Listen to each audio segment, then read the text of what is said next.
Hi everybody, कैसे हैं आप लोग। आई होप आप सभी लोग अच्छे होंगे, सेफ होंगे और अच्छे से पढ़ाई कर रहे होंगे। This is Ruchika and welcome to my channel. तो अभी हम कंटिन्यू करेंगे third chapter of microeconomics, that is consumer's equilibrium utility analysis. और ये वीडियो इस चैप्टर का लास्ट वीडियो है, जिसके बाद ही ये चैप्टर ख़त्म हो जाएगा। इससे पहले हम 3 लेक्चर्स इस चैप्टर के कवर कर चुके हैं। अभी तक आपने वो वीडियोज़ नहीं देखे हैं, सो आई वुड सजेस्ट कि आप वो भी देख लो, जिससे कि आपको ये मतलब ऑब्वियसली लास्ट वीडियो है तो कुछ समझ नहीं आएगा, खाली इसे ही देख के काम कैसे चलाओगे, तो वो भी देख सकते हो आप लोग आई बटन पर क्लिक करके। अभी हम बात करते हैं हमारे आज के टॉपिक की। अच्छा, उससे पहले हम रिवाइज़ कर लेते हैं पिछले वीडियो में हमने क्या पढ़ा था।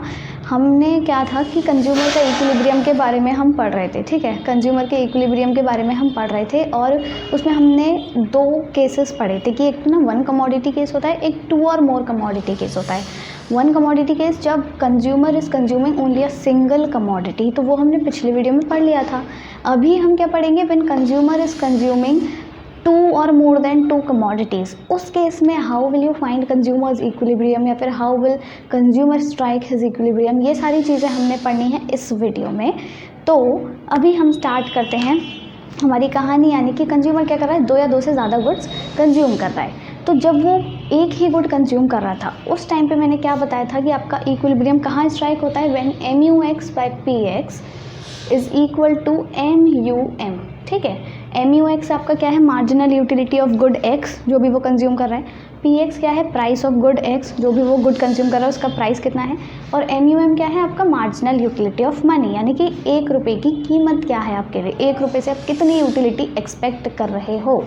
तो ये जो MUM होता है, ये क्या होता है, marginal utility expected by the consumer, ठीक है। Marginal utility expected by consumer when he is spending 1 रुपी, ठीक है। जब वो 1 रुपया खर्च कर रहा है तब वो कितनी मार्जिनल यूटिलिटी एक्सपेक्ट कर रहा है। और ये क्या होता है, मार्जिनल यूटिलिटी द कंज्यूमर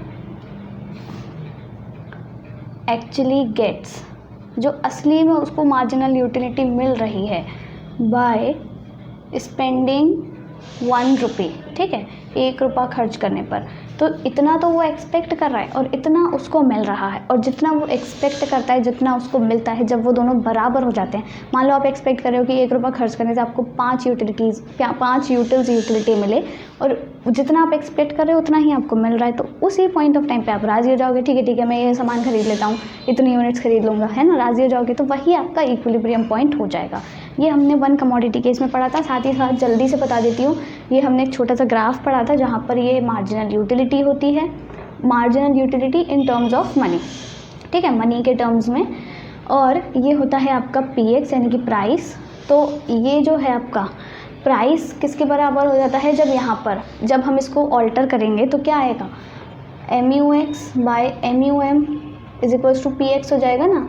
हम PX को इधर ले गए, इसको इधर लिया है, तो ऐसा हो गया। और ये वाली जो चीज़ है ना, वो यही है, MUX बाय MUM, ये रहा ये चीज़ है, और PX हमारे पास ये रहा। तो दोनों जहाँ पर मिल रहे हैं, दोनों जहाँ पर मिल रहे हैं, वही हमारा क्या कहलाता है, इक्विलिब्रियम पॉइंट कहलाता है।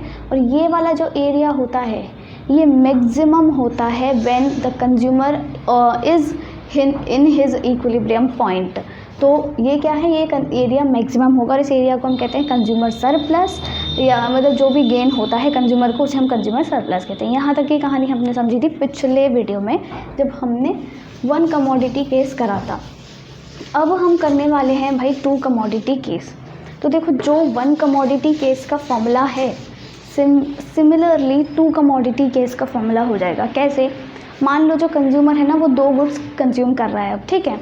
लेट कंज्यूमर इज परचेजिंग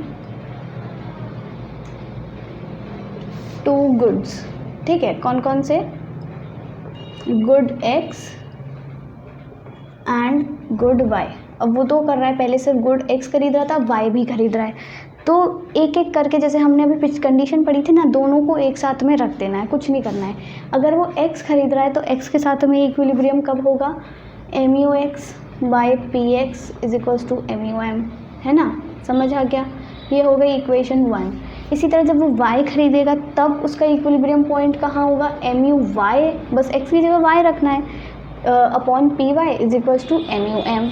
ये एम यू एम दोनों में सेम क्यों है, क्योंकि हमने पढ़ा था marginal utility of money constant रहती है, मैंने पढ़ाया था पिछले वीडियो में, तो ये कांस्टेंट है। अब देखो ये जो एम यू एम है वो इसके भी बराबर है, एम यू एम इसके भी बराबर है, यानी कि ये दोनों भी तो आपस में बराबर होंगे। तो इससे हमारे पास एक इक्वेशन निकल के आ जाती है, वो क्या है, M U X by P X is equals to M U Y upon P Y is equals to M U M. ये होता है आपका इक्विलिब्रियम का कंडीशन जब आपका जो कंज्यूमर है वो 2 गुड्स खरीदेगा, पहले एक खरीद रहा था अभी 2 खरीद रहा है, तो तब ऐसा हो जाएगा, समझ आया। ये जो M U X by P X है और ये जो M U Y by P Y है, इतना हिस्सा, ये क्या है, ये वो मार्जिनल यूटिलिटी है जो वो एक्सपेक्ट कर रहा, जो उसको असली में मिल रही है अपना 1 रुपया खर्च करने से। और ये एम यू एम क्या है, ये वो मार्जिनल यूटिलिटी है वो जो एक्सपेक्ट कर रहा है कि मैं 1 रुपया खर्च करूँगा तो मुझे इतनी मिलेगी। तो जितना वो एक्सपेक्ट कर रहा है और जितनी उसको मिल रही है दोनों पे खर्च करने से, तो जब वो बराबर हो जाएगी तब उसका इक्विलिब्रियम हो जाएगा। ये अभी मैंने यहाँ पर समझाया था, ठीक है। तो इसीलिए ये क्या है, जब वो 2 गुड्स खरीदेगा उसका इक्विलिब्रियम कंडीशन है इस टाइम पर, ठीक। अब बात आती है जब वो 2 से भी ज़्यादा खरीदे तब कैसे निकालेंगे हम कितने गुड्स खरीद रहा है वो। तो उस टाइम पे क्या हो जाएगा आपका, सिंपली ये हो जाएगा एम यू वन, मान लो वो 1 गुड खरीद रहा है तो M U one by P one, ठीक है, पहले गुड का प्राइस और पहले गुड का मार्जिनल यूटिलिटी। इसी तरह M U two upon P two, इसी तरह कोई तीसरा गुड भी है M U three upon P three, फिर M U four upon P four, और ऐसे करके वो जितने भी गुड्स खरीदेगा आगे आगे करते जाओ, आगे आगे करते जाओ, वो सब किसके बराबर होंगे, यहाँ पर भी एम यू एम के बराबर है, यहाँ भी एम यू एम के बराबर, यहाँ भी एम यू एम के बराबर, तो भाई यहाँ भी एम यू एम के बराबर ही होंगे। सिंपल है और कुछ भी हाथ पैर नहीं मारना है, जितने गुड्स खरीद रहा है उतना आगे आगे बढ़ाते जाओ। ये होती है वो कंडीशन जब कंज्यूमर 2 से ज़्यादा गुड्स खरीद रहा है। तो हमने 1 गुड का पढ़ लिया, 2 का भी पढ़ लिया और 2 से ज़्यादा का भी पढ़ लिया। यहाँ तक की कहानी क्लियर हो गई। इस पर बेस्ड एक न्यूमेरिकल भी कर लेते हैं हम छोटा सा, अभी मैं इसको रफ कर देती हूँ।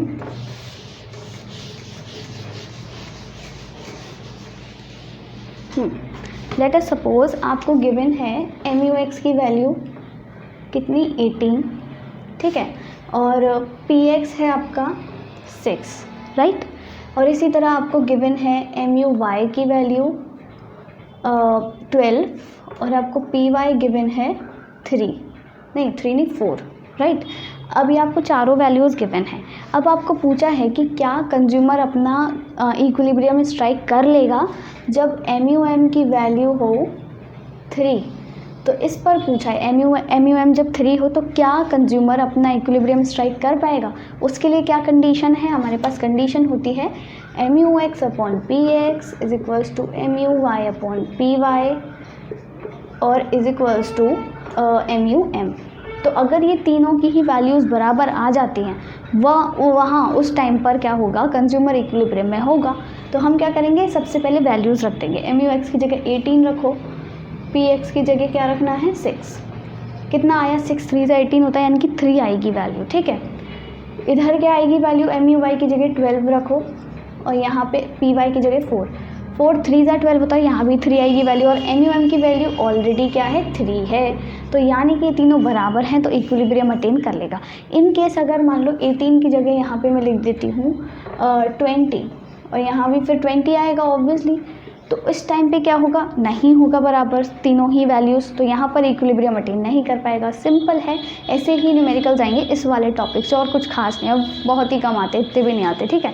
तो ये सिंपल सा फंडा था जो कि आपको याद रखना है न्यूमेरिकल्स वगैरह। अब देखो ये जो 2 कमोडिटी हमने केस पढ़ा है, यहाँ पर ना एक और कॉन्सेप्ट आता है आपका, एक लॉ निकल कर के आता है। जैसे अभी हमने पिछले वीडियो में पढ़ा था law of diminishing marginal utility, अभी एक और लॉ पढ़ना है जो 2 कमोडिटी केस में ही आता है, ठीक है। 2 कमोडिटी केस में तो फॉर्मूला हमने समझ लिया 2 कमोडिटी केस का, पर कॉन्सेप्ट कुछ समझना है। उसके लिए मैं एक एग्जाम्पल लेके चल रही हूँ। लेट अस सपोज ये यूनिट्स हैं 1, 2, 3, 4 एंड 5, ठीक है।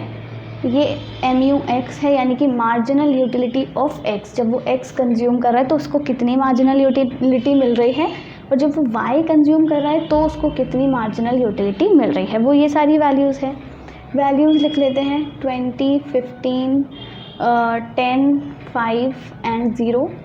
यहाँ पे लिख लेते हैं 30, 26, 15, 10, 0। ठीक है, 10 नहीं 2 लिख लेते हैं, 2, 0। ये हो गई वैल्यूज़। अब यहाँ पे हमें क्या करना है, हमें बताना है कि जो कंज्यूमर है ना उसका इक्विलिब्रियम पॉइंट किधर आएगा, राइट। उसका इक्विलिब्रियम पॉइंट किधर पे आएगा ये हमको फाइंड आउट करना है। अब हम कैसे फाइंड आउट करेंगे, हम देखो ऐसे फाइंड आउट करेंगे। हम क्या करेंगे, मान लो उसके पास लेट कंज्यूमर हैज़ ₹6, उसके पास ना 6 रुपये हैं। अब वो क्या करेगा, अपना एक एक रुपया हर दोनों ही आपकी जो गुड्स हैं उन पर खर्च करेगा। और कैसे खर्च करेगा, मतलब वो ऐसे खर्च करेगा कि उसको ज़्यादा से ज़्यादा यूटिलिटी मिले, ज़्यादा से ज़्यादा सेटिस्फैक्शन मिले। तो जब वो मान लो उसने पहला रुपया खर्च किया, उसने क्या किया, पहला रुपया खर्च किया, तो किस पर खर्च करेगा, उसको ज़्यादा यूटिलिटी, सबसे ज़्यादा यूटिलिटी पहले कहाँ से मिल रही है बताओ। यहाँ से कहीं से मिल रही है, यहाँ से कहीं से, ऑब्वियसली Y से मिल रही है 30 से ऊपर तो कोई डिजिट ही नहीं है दोनों में। तो वो पहले गुड Y खरीदेगा, मतलब फर्स्ट यूनिट वो गुड Y की खरीदेगा। तो फर्स्ट यूनिट उसने किसकी खरीदी, गुड Y की खरीदी, जिससे उसको कितना सेटिस्फैक्शन मिला, यूटिलिटी मिली 30। अब इसके बाद जब वो दूसरा रुपया खर्च करेगा, उसको 6 रुपये खर्च करने हैं, यानी कि 6 यूनिट्स खरीदनी है टोटल, चाहे वो X की खरीदे कितनी और चाहे वो कितनी भी Y की खरीदे, ऐसे करना है उसको। तो पहली तो उसने Y की खरीद ली, अब वो दूसरी किसकी खरीदेगा, दूसरी 30 से कम कितना है, X में तो नहीं है, Y में ही है 26, 20 से ज़्यादा है, तो अभी भी वो Y ही खरीदेगा। तो Y खरीदी उसने दूसरी बार भी, और यानी कि 26। तीसरी यूनिट वो कौन सी खरीदेगा, तीसरा गुड। अब यहाँ पे देखो Y में तो 15 है पर X में फिर भी ज़्यादा है, तो अब वो X पे शिफ्ट हो जाएगा, X खरीदेगा, यानी कि 20 यूटिल्स मिल गई उसको। अब फिर अब कौन सा है, चौथी बार वो कौन सा खरीदेगा। अब हम देखें तो 20 से नीचे कौन सा आ रहा है आपका, 15 आ रहा है ना, राइट, 15 आ रहा है। तो अब वो क्या करेगा, अभी Y खरीद नहीं, पर हाँ इसमें देखो अब X में भी 15 है और Y में भी 15 है, राइट। X में भी 15 है और Y में भी 15 है, तो यहाँ का कोई से भी गुड खरीद सकता है, वो चाहे X पहले खरीद ले चाहे वो Y पहले खरीद ले। तो मान लेते हैं हम वो X ही खरीद रहा है, ये हो गया उसका, यहाँ पे 15 मिल गई। अब वो 5वां रुपया किस पे खर्च करेगा, 5वां रुपया भी वो इसी पे खर्च करेगा, ऑब्वियसली उसको 15 मिल रहा है, तो यहाँ पे वो 15 रुपये, उसने 15 यूटिल्स उसको मिल गए। मान लो उसके पास 5 रुपये ही हैं, शायद ही कुछ डेटा में गड़बड़ हो गई है, मान लो उसके पास 5 रुपये ही थे, ठीक है, ऐसे मान के चलो। अब यहाँ पर क्या हुआ, उसकी क्या है, 5 रुपये ख़त्म हो गए, उसने 5 यूनिट्स खरीद ली। कितनी किसकी खरीदी है, 3 तो देखो Y की नज़र आ रही है हमको, 3 Y हैं हमारे पास और हमारे पास 2 X हैं, ठीक है। यानी कि कंज्यूमर ने क्या किया, 3 तो Y खरीदे हैं और 2 X खरीदे हैं, टोटल उसने 5 यूनिट्स खरीद ली।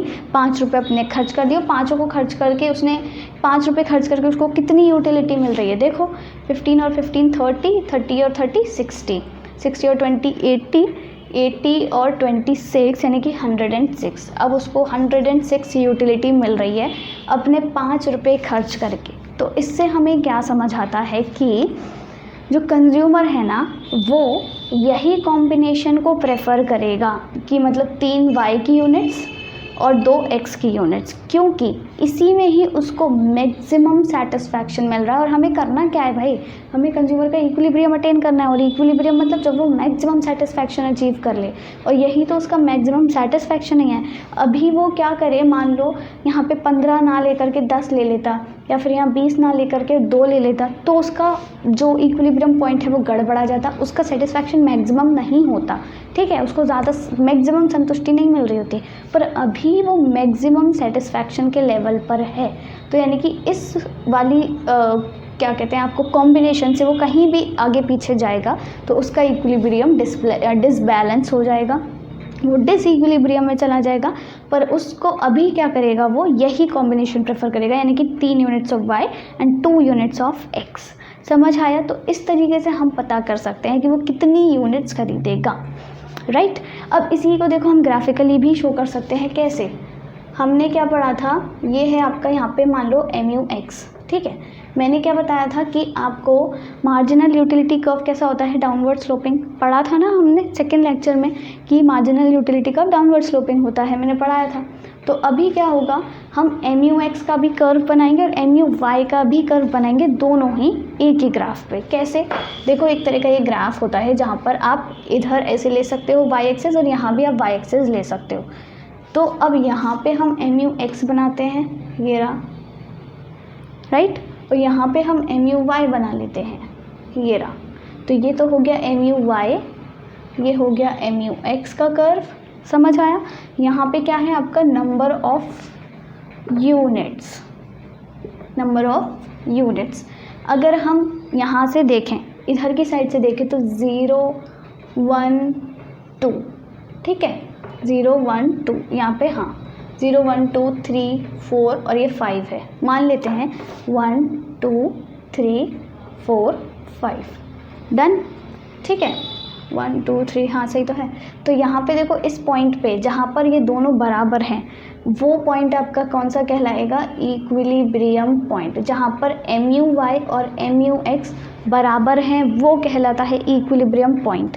और वो पॉइंट पे क्या नज़र आ रहा है आपको, वो पॉइंट पे क्या नज़र आ रहा है कि x की तो वो कितनी यूनिट्स खरीद रहा है, 2, ये 2 ही हैं। और अगर हम y से देखें तो कितनी यूनिट्स हैं, 0 1 2 3, वो 3 यूनिट्स खरीद रहा है। तो यानी कि जब वो 2 यूनिट्स x की खरीदेगा और y की 3 यूनिट्स खरीदेगा, तभी उसका इक्विलिब्रियम पॉइंट आया। और साथ ही साथ आप ये भी देख सकते हो, जब उसने अपना लास्ट रुपी खर्च किया, आखिरी रुपया, उसके पास 5 रुपये थे ना, 5वां रुपया जब उसने खर्च किया, और तो क्या हुआ यहाँ पे, मतलब वो आप कह सकते हो वो या तो 5वां रुपया x पे खर्च करता या फिर वो y पे खर्च करता, उसको सेम यूटिलिटी मिलती। मैंने यहाँ पे ऊपर x लिखा है, नीचे y लिखा है, यानी कि पहले उसने x की यूनिट ली, फिर उसने y की यूनिट ली। पर आप क्या कर सकते थे, इसको ऐसे भी लिख सकते थे, पहले वो y की यूनिट ले, फिर बाद में वो x की यूनिट ले। यानी कि वो जो 5वां रुपया है, चाहे वो x पे खर्च करता चाहे वो y पे खर्च करता, उसको सेम लेवल ऑफ यूटिलिटी मिलेगी, 15-15 ही मिलेगी। यानी कि यहाँ से हमको क्या समझ आता है, कुछ इम्पॉर्टेंट पॉइंट्स जो निकल कर के आते हैं यहाँ से क्या हैं। अगर हम इसी एग्जाम्पल को लेके चलें, सबसे पहला इम्पॉर्टेंट पॉइंट आता है कि उसने गुड x की कितनी यूनिट्स कंज्यूम करी हैं, कितनी थी, 1 और 2, ठीक है, और y की कितनी कंज्यूम करी हैं, 3, समझ आया। उसका जो इक्विलिब्रियम पॉइंट है, इक्विलिब्रियम उसने कब अटेन किया, जब उसका MUX और MUY बराबर हो गया। क्या हो गया, MUX और MUY उसका बराबर हो गया। और साथ ही साथ ये जो पॉइंट है आपका Q, ये वाला जो पॉइंट है Q, ये आपका पॉइंट Q क्या है, यहाँ पर इक्विलिब्रियम पॉइंट शो कर रहा है, इक्विलिब्रियम पॉइंट शो कर रहा है। और ये पॉइंट क्या शो कर रहा है कि जब वो लास्ट रुपया अपना खर्च करता है, तो वो चाहे वो x पर खर्च करे चाहे वो y पर खर्च करे, उसको सेम मार्जिनल यूटिलिटी मिलेगी। और यहीं से ही हमारे पास एक इम्पॉर्टेंट लॉ निकल के आता है। मैंने बताया ना एक लॉ पढ़ना है, वो क्या होता है हमारा, law of equi marginal utility, law of equi marginal utility. नाम से समझ आ रहा है, देखो इक्वी मार्जिनल यूटिलिटी मतलब इक्वल मार्जिनल यूटिलिटी। तो law of equi marginal utility क्या कहता है, it says that when a consumer spends last rupee of his income, ठीक है, when a consumer spends last rupee of his income, the marginal utility that he gets on spending the last रुपी, वो चाहे x पर खर्च करे चाहे वो y पर खर्च करे, it would be the same. यानी कि उसको इक्वल मार्जिनल यूटिलिटी मिलेगी weather he spends his last rupee on good x और ऑन गुड y। तो ये कहता है इक्वी मार्जिनल यूटिलिटी। और उसी पे क्या होगा आपका, वहीं से पता चलेगा कि वो कितनी यूनिट्स किस गुड की खरीदेगा। यहाँ पे उसने 2x की खरीदी है, 3y की खरीदी है, और वहाँ पर हमारा जो कंज्यूमर है वो इक्विलिब्रियम पॉइंट पे होगा, यानी कि उसको मैक्सिमम सेटिस्फैक्शन मिल जाएगा। ये कहलाता है हमारा law of equi marginal utility, ये याद रखना है। और ये सब आपका किस में था, 2 कमोडिटी केस में, 2 और मोर में नहीं, टू कमोडिटी केस में ये ग्राफ क्या शो कर रहा है, ये MUX का लाइन है, ये MUY का लाइन है, दोनों ही डिक्लाइनिंग है, डिमिनिशिंग है। डिमिनिशिंग होती है ना मार्जिनल यूटिलिटी, जहाँ पे दोनों की मार्जिनल यूटिलिटी बराबर है वो पॉइंट इक्विलिब्रियम पॉइंट है। इसी तरह जहाँ पर दोनों की जो मार्जिनल यूटिलिटी जो दोनों को मिल रही है वो बराबर है, वही तो इक्वी मार्जिनल यूटिलिटी है, वही इक्विलिब्रियम पॉइंट है। तो ये सारी चीज़ें आपको याद रखनी है। किसके बारे में है ये, टू कमोडिटी केस के बारे में, राइट। आई होप आपको यहाँ तक की कहानी सारी समझ आ गई होगी। अब इसके बाद बस लास्ट रह गया है हमारा कि हमको कुछ ये जो हमने पूरा कंज्यूमर इक्विलिब्रियम यूटिलिटी एनालिसिस वाला अप्रोच पढ़ा, ये अप्रोच किसने दिया था, मार्शल ने। मैंने बताया था ना शुरू में, इंट्रोडक्शन दिया था फर्स्ट लेक्चर में। तो जब हम इकोनॉमिक्स में पढ़ते हैं कोई भी लॉ, कोई भी अप्रोच, कोई भी थियरी, कुछ भी, उसके पीछे कुछ ना कुछ अजम्पशंस होते ही हैं। हमने DMU जो law of diminishing marginal utility पढ़ा था, उसके भी 2 अजम्पशंस पढ़े थे ना। तो इकोनॉमिक्स में हर लॉ के, हर थियरी के कुछ ना कुछ अजम्पशंस होते हैं, इसीलिए इस वाली के भी भाई कुछ अजम्पशंस हैं। अब वो अजम्पशंस क्या हैं, यहाँ पर सबसे पहला अजम्पशन आपका आता है कि utility can be measured in cardinal numbers। ये जो यूटिलिटी है हम इसको कार्डिनल नंबर्स में मेजर कर सकते हैं, यानी कि 1 2 3 की तरह। और यही तो हमने फर्स्ट लेक्चर में पढ़ा था कि मार्शल ने भाई बताया ही यही है कि हम यूटिलिटी को 1 2 3 के नंबर में ऐसे मेजर कर सकते हैं। मतलब पिज़्ज़ा खाने से हमको 10 यूटिल्स मिलेगा और टिंडे खाने से हमको 2 यूटिल्स मिलेगा। तो उसने ऐसा बताया, वो ऐसा जूम करके चल रहा है, इसीलिए उसने ये पूरा आपका अप्रोच बनाया, ठीक है। दूसरा पॉइंट क्या आता है, उसने क्या अज्यूम किया, जो मार्जिनल यूटिलिटी है MU ऑफ मनी, ठीक है, MUM जिसे हम लिखते आ रहे हैं जब से, MU of money is constant. तो ये तो हमने समझ लिया था कि MU ऑफ मनी कांस्टेंट रहता है, डन। तीसरा क्या है कि लॉ ऑफ DMU यानी कि diminishing marginal utility holds good, यानी कि लॉ ऑफ DMU यहाँ पर काम करेगा। और ये हमने देखा, अभी जो मैंने यहाँ पे टेबल भी बनाई थी उसमें भी लॉ ऑफ DMU काम कर रहा था, यानी कि मार्जिनल यूटिलिटी डिक्लाइनिंग थी, कम होती जा रही थी, और यही लॉ ऑफ DMU कहता है। तो पूरे चैप्टर में हमने यही देखा कि जो मार्जिनल यूटिलिटी होती है किसी भी गुड की, वो डिमिनिशिंग ही होती है, यानी कि जैसे जैसे हम ज़्यादा से ज़्यादा यूनिट्स कंज्यूम करेंगे किसी भी गुड की, तो उससे मिलने वाली मार्जिनल यूटिलिटी कम होती जाएगी। यही अज्यूम करा हमने और यही लॉ भी पढ़ा, पूरे चैप्टर में यही देखा है। और चौथा और लास्ट अजम्पशन है कि जो कंज्यूमर है वो रैशनल बीइंग है। रैशनल बीइंग क्या होता है, रैशनल बीइंग मतलब ही always AIIMS to maximize his level of satisfaction, यानी कि वो हमेशा यही चाहता है कि जब भी वो अपना खर्चा कर रहा है, पैसे खर्च रहा है, तो उसको जितना भी सेटिस्फैक्शन मिले वो मैक्सिमम हो, कोई भी कम में संतुष्ट नहीं हो पा रहा है वो, ठीक है। तो वो रैशनल है। और ये वाला जो अजम्पशन है ना भाई, देखो ये पूरी इकोनॉमिक्स में हर लॉ में काम करता है। हर कोई कंज्यूमर को रैशनल मानता है, और होते भी हैं कंज्यूमर्स रैशनल। अगर आप उसको 18 की चीज़ 20 में बेचोगे तो क्यों लेगा, वो नहीं लेगा, दूसरी दुकान से ले लेगा। तो इसीलिए कंज्यूमर को रैशनल माना जाता है पूरे इकोनॉमिक्स में। तो ये वाला जो आपका अजम्पशन है ये हर जगह दिखेगा आपको। और ये 3 अजम्पशंस याद रखना है, ये हमने पढ़ा है। DMU तो होता ही है, लॉ ऑफ DMU। ये भी मैंने पढ़ाया कि MU ऑफ मनी वो होती है, क्या कहते हैं, कांस्टेंट। और यूटिलिटी मेजर की जा सकती है कार्डिनल नंबर्स में, ये मैंने स्टार्टिंग में पढ़ा दिया था। अब इसके बाद आता है इसका एक क्रिटिसिज्म। अब देखो क्रिटिसिज्म क्या होगा, थोड़ा सा दिमाग लगाओ, मैंने शुरू में ही बताया था क्रिटिसिज्म, और यहीं से देख के आप बता सकते हो। क्रिटिसिज्म देखो मतलब एक आपको की पॉइंट बता रही हूँ जो हमेशा काम आएगा आपके इकोनॉमिक्स में। किसी भी लॉ, थ्योरी या किसी चीज़ के भी आपको क्रिटिसिज्म पूछता है। क्रिटिसिज्म कहाँ से बनते हैं, क्रिटिसिज्म अजम्पशन से ही बनते हैं, क्योंकि जो भी लॉ बना रहा है, जिसने भी वो थ्योरी दी है, वो कुछ ना कुछ एक फालतू चीज़ अज्यूम कर लेता है, जो लोग उसको क्रिटिसाइज़ कर देते हैं, लोग उसकी आलोचना करते हैं, कहते हैं भाई तूने गलत चीज़ मानी है, तो वही उसका क्रिटिसिज्म बन जाता है।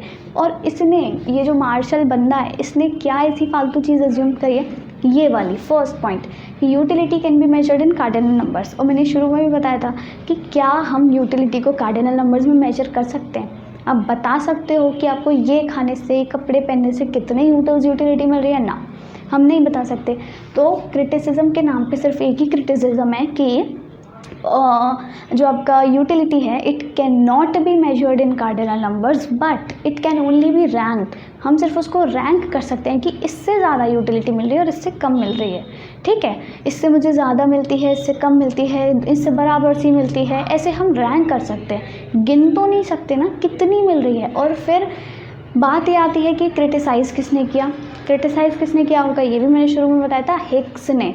तो ये मार्शल थे जिसने कार्डिनल नंबर के बारे में बताया, और हिक्स जो थे उसने ऑर्डिनल के बारे में बताया कि हम ऑर्डिनली मेजर कर लेंगे, मतलब हम सिर्फ हम सिर्फ रैंक कर सकते हैं कि ये इससे ज़्यादा मिलती है, इससे कम मिलती है। तो हिक्स ने क्रिटिसाइज़ किया मार्शल के इस अप्रोच को, यूटिलिटी अप्रोच को, कि भाई नहीं, तुमको नहीं आता कंज्यूमर्स इक्विलिब्रियम निकालना, तुमने तो फालतू की चीज़ अज्यूम कर लिया कि हम 1 2 3 करके मेजर कर लेंगे और ऐसे कंज्यूमर का इक्विलिब्रियम नहीं पता चलता।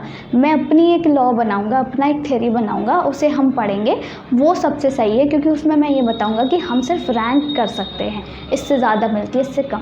तो इसी के बेसिस पे उसने पूरा एक चैप्टर बना दिया है जो आपको आगे पढ़ना है, chapter number 4, indifference curve analysis. ये था यूटिलिटी एनालिसिस, वो है इंडिफरेंस कर्व एनालिसिस। तो वो चैप्टर भी बहुत इंटरेस्टिंग है और वो एक्चुअली प्रैक्टिकल चीज़ पर बेस्ड है। ये तो फालतू था, मतलब इसने क्या ही किया, हमको यूटिलिटी मिल रही है, हमको 30 मिल रही है, फिर कम होती जा रही है। हालांकि ठीक है, पढ़ना हमको पड़ता है, भुगतना हमको पड़ता है, ये लोग तो लॉ बना बना के चले जाते हैं, पर पढ़ना तो अपने को पड़ेगा ना, अपने को मार्क्स चाहिए। तो ये 3rd चैप्टर आपका यहीं ख़त्म होता है और 4th चैप्टर हम अभी स्टार्ट कर देंगे कुछ ही टाइम में। उसके पहले आई वॉज़ प्लानिंग कि अब मैं स्टैटिस्टिक्स भी स्टार्ट कर देती हूँ, क्योंकि स्टैट्स का मैंने अभी तक एक भी चैप्टर नहीं कराया है, और बिजनेस स्टडीज़ का एक चैप्टर पूरा कंप्लीट हो चुका है, 2nd चैप्टर मैंने ऑलरेडी स्टार्ट करा दिया है, तो हम वो थोड़ा आगे लेके चलेंगे अभी, बिजनेस स्टडीज़ और स्टैटिस्टिक्स भी। और अभी इसको थोड़ा मतलब कुछ दिन के लिए पॉज कर देते हैं, 3 चैप्टर्स कंप्लीट हो गए हैं। पर फिर भी अगर आप चाहते हो कि मैं जल्दी से पढ़ाऊँ तो आप मुझे कमेंट कर देना, जिससे कि फिर मैं वीडियोस बना लूँगी, कोई इशू नहीं है, it's okay. And yes, that's all for this video. I hope आपको वीडियो अच्छा लगा होगा, so do like it, share it with your friends and do not forget to subscribe to my channel. Thank you.